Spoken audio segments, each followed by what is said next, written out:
Presidenti Bajram Begaj ka bërë thirrje që të zgjidhet sa më parë ngërçi stoku të lartë të dosjeve në gjykata, si një nga problemet më të mëdha që pas miratimit të reformës gjyqësore. Ai shfrytëzoi takimin që po mbahet në Vlorë me kryetarët e gjykatave të larta të vendeve të Europës qendrore dhe lindore për t'i dhënë zë një nga sfidave më të mëdha që ka drejtësia. Në Shqipëri ne kemi ndërmarrë një reformë e cila ka sjellë zhvillime pozitive të rëndësishme në sistemin e drejtësisë, si forcimi i pavarësisë dhe rritja e profesionalizmit të magjistratëve, rritja e transparencës dhe mekanizmave të rinj për të parandaluar korrupsionin dhe krimin e organizuar.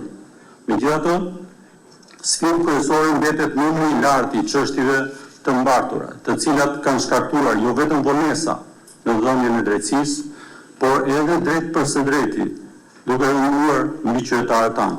Dhe kjo çështje kërkon zgjidhje urgjente dhe efikase. Ndërsa Ministri i Drejtësisë Ulsi Manja tha se besimi te drejtësia është thelbësor për qytetarët, duke theksuar se ai është rritur vitet e fundit. Shqipëria ka ndërmarrë një ndër investimet më të mëdha në digitalizimin e sistemit gjyqësor, përmes ngritjes së sistemit të integruar të menaxhimit të çështjeve gjyqësore, ICMIS, dhe janë siguruar fondet e duhura në buxhetin e vitit 2025 për të siguruar implementimin dhe financimin e plot këtij sistemi për gjyqësorin shqiptar.